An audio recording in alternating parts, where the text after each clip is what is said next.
तो आज हम पढ़ने जा रहे हैं क्लास 12 का चैप्टर 1 फिजिक्स का। ठीक है, तो चैप्टर 1 फिजिक्स के अंदर आज हम देखेंगे यहाँ पे जो फॉर्मूलाज हैं हमारे सामने इस हमारी स्क्रीन पर। तो जैसे कि पहला फॉर्मूला जो बहुत इंपॉर्टेंट है, जो आप देख सकते हैं स्क्रीन पर, पहला फॉर्मूला है कूलम्स लॉ। कूलम्स लॉ होता है equals to 1/4 pi epsilon naught Q1 Q2 by R square. Q1 Q2 charges हैं और R उनके बीच का डिस्टेंस है। तो पहला फॉर्मूला बहुत इंपॉर्टेंट फॉर्मूला।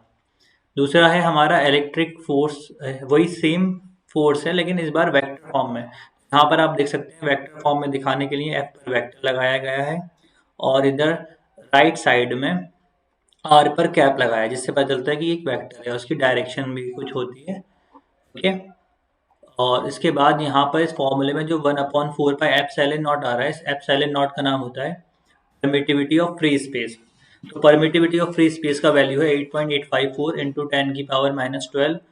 और यहाँ पर इसके बाद इसकी यूनिट लिखी हुई है कूलम स्क्वायर पर न्यूटन पर मीटर स्क्वायर। ये बहुत सी बार पूछा जाता है एग्जाम्स में, तो इसका एसआई यूनिट भी पता हो, जो यहाँ पे लिखा हुआ है this is the SI unit.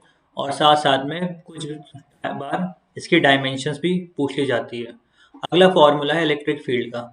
Electric field simple है, इलेक्ट्रिक फील्ड होती है फोर्स यूनिट चार्ज, यानी यूनिट चार्ज पे लगने वाला फोर्स, उसी को हम बोलते हैं इलेक्ट्रिक फील्ड। और इसकी यूनिट आती है न्यूटन पर कूलाम। ओके, ऐसा यूनिट।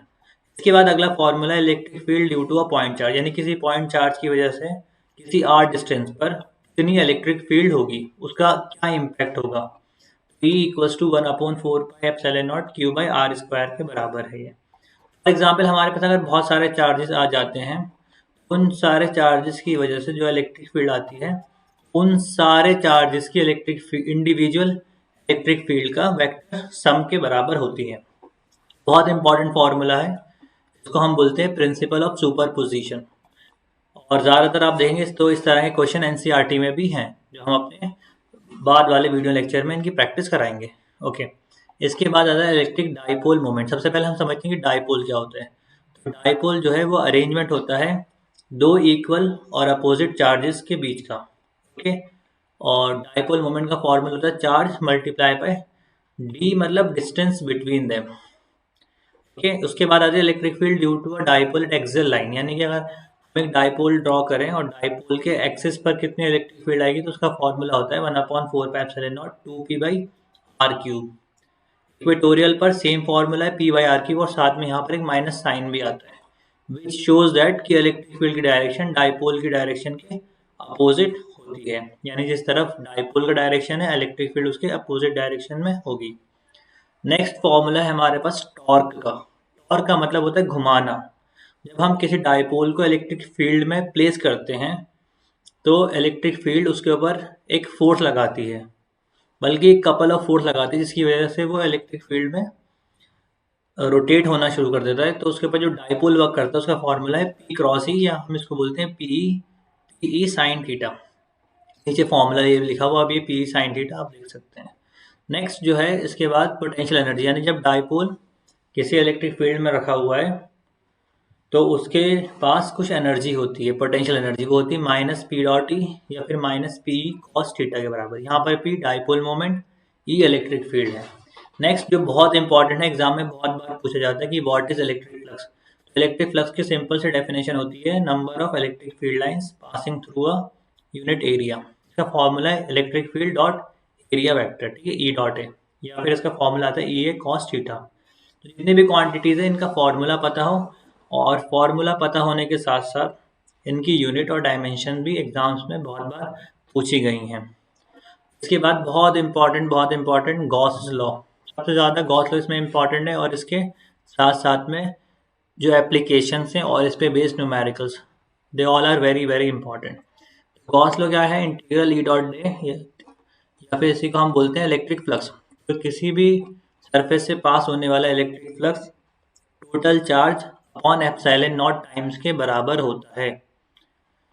नेक्स्ट है electric field due to a infinite line charge, यानी अगर हमारे पास एक लाइन चार्ज है तो उसकी वजह से, जिसकी लाइन चार्ज डेंसिटी लैम्डा है, तो उसकी वजह से आर डिस्टेंस पर जो इलेक्ट्रिक फील्ड आती है वो लैम्डा अपॉन 2π/0 आर के इक्वल होती है। उसके बाद electric field due to a infinite plane sheet है। इस प्लेन शीट, मान लो हमारे पास एक शीट है जिसपे चार्ज डेंसिटी सिग्मा है, प्लस सिग्मा या माइनस सिग्मा, उसकी वजह से जो इलेक्ट्रिक फील्ड होगी वो सिग्मा बाई 2 एप्सिलॉन नॉट के इक्वल आती है। नेक्स्ट है electric field between two parallel charge sheet. अगर हमने दो शीट ले ली तो दोनों की फील्ड बीच वाले रीजन में ऐड होकर सिग्मा बाई एप्सिलॉन नॉट आएगी, यानी sigma by 2 epsilon not plus sigma by 2 epsilon not, you will get sigma by epsilon not. उसके बाद है स्फेरिकल शेल, बहुत इंपॉर्टेंट है, इसका डेरिवेशन भी बहुत सी बार एग्जाम्स में पूछा गया है। तो समटाइम्स हमें इलेक्ट्रिक फील्ड इनसाइड भी निकालनी होती है, आउटसाइड भी, और एट द सरफेस भी निकालते हैं। आउटसाइड का जो फॉर्मूला है वो सिंपली जितना भी चार्ज है हमारे शेल पर, फॉर एग्जाम्पल क्यू चार्ज है, बाहर की तरफ इलेक्ट्रिक फील्ड होगी 1/4πε0 क्यू बाई आर स्क्वायर के बराबर, और अंदर इलेक्ट्रिक फील्ड जीरो होती है, कोई इलेक्ट्रिक फील्ड नहीं होगी अंदर। सरफेस पर होगी 1/4πε0 क्यू बाई आर स्क्वायर जो उसका रेडियस है। ये कुछ फॉर्मूलाज हैं जो कि हमारे सॉलिड के लिए होते हैं, सॉलिड बॉडी के लिए। वो आता है क्यू बाई आर स्क्वायर और नीचे वाला Q by R upon R cube, ये आपको नहीं जानने हैं, इनको स्किप कर दीजिए। इसके बाद अगला है हमारे पास चार्ज क्वांटाइजेशन। चार्ज क्वांटाइजेशन का मतलब होता है कि किसी भी बॉडी पे जो टोटल चार्ज होगा वो क्वांटाइज्ड रहेगा, यानी कि जितना चार्ज इलेक्ट्रॉन पर है उसका integral multiple. For example electron का चार्ज है 1.6 इंटू 10⁻⁻⁹। तो ये टोटल चार्ज है, तो ये 1 टाइम्स होगा टोटल चार्ज, या ट्वाइस, या 3 गुना, या 4 गुना, या 10 गुना, या 1000, कभी भी 1.5 टाइम्स नहीं होगा। ठीक है। दूसरा है उसकी वैल्यू 1.6 इंटू 10⁻⁻⁹ कूलम।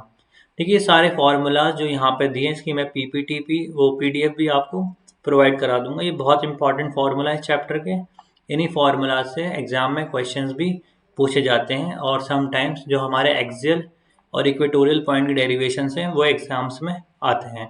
तो इन सारे फार्मूलाज को अच्छे से देखिए, पढ़िए, इनको समझिए, ये एग्ज़ाम में बहुत बहुत हेल्पफुल हैं आपके लिए। Okay, thank you so much.